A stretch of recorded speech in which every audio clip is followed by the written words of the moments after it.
মরুভূমির এই ছোট একটি গ্রামে বসবাস করতেন রফিক নামের একটি ব্যক্তি। তাদের এই গ্রামটিতে পানির সমস্যা সবসময়ই থাকতেন। তাদের গ্রামে যখন গরমের কাল চলে আসে তখনই তাদের গ্রামে থাকা কল বা কুয়া সবগুলোই শুকিয়ে যায়। তখনই রফিক তাদের ঘরের কিনারে থাকা একটি পুরানা কুয়া থেকে ভালো মতন কুয়াটিকে পরিষ্কার করে পানি সংগ্রহ করতে তার কয়েকটি বন্ধুকে নিয়ে কুয়াটির সামনে যায়। তখনই রফিক দেখতে পায় কুয়াটির মাঝে একটি গাছেই বাউই পাখির ঝাঁক তাদের পরিবারটিকে নিয়ে সুন্দরভাবে জীবনযাপন করছিলেন। এবার রফিক বাউই পাখির পরিবারটিকে দেখে অনেক কিছু চিন্তায় পড়ে যায়।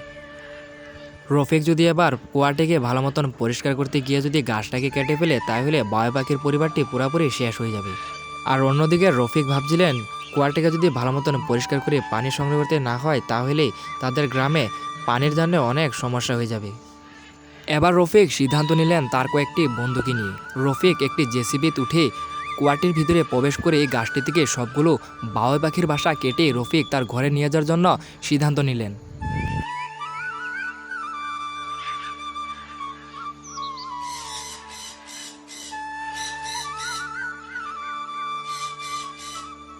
এবার রফিক বাউই পাখির বাসাগুলোকে কেটে নিয়ে আসে।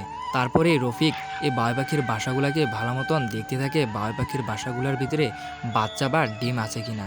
তাই তো এবার রফিক আর তার কয়েকটি বন্ধু মিলে সবগুলো বাসাকে বা ডিম বা বাচ্চা বেরোয় আসা সবগুলোকে তার ঘরে নিয়ে যায়।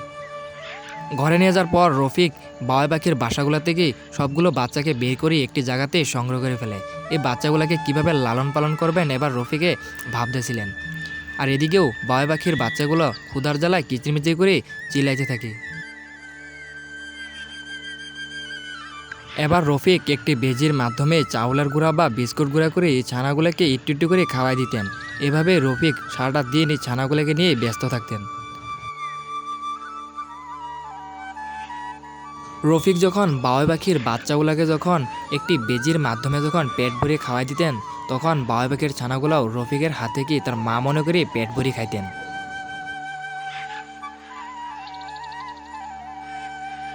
এভাবেই রফিকের ভালোবাসা এবং আদর যত্ন পেয়ে বাউই পাখির বাচ্চাগুলা বেশ কিছু বড় হয়ে ওঠেন।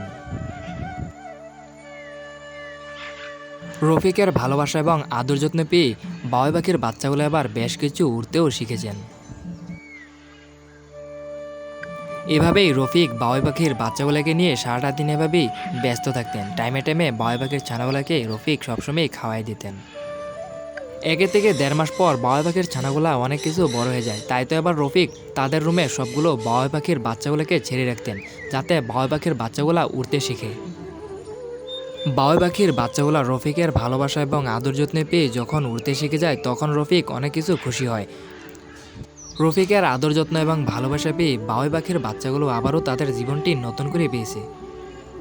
এবার রফিক সিদ্ধান্ত নিলেন সবগুলো বাউই পাখির বাচ্চাগুলোকে প্রাকৃতির বুকে ফেরত করে দিতেন। তাই তো এবার রফিক সবগুলো বাউই পাখির বাচ্চাকে একটি খাঁচাত বন্দি করে তাদের গ্রামের একটি রাস্তা দিয়ে এইভাবে নিয়ে যাচ্ছিলেন বাচ্চাগুলোকে। যাওয়ার পর একটি জঙ্গলে নিয়ে এই খাঁচাটাকে বের করে সবগুলো বাউই পাখির বাচ্চাগুলোকে ছেড়ে দিলেন রফিক, যাতে পাখিগুলা প্রাকৃতির বুকে গিয়ে তাদের মতনই জীবনযাপন করতে পারেন।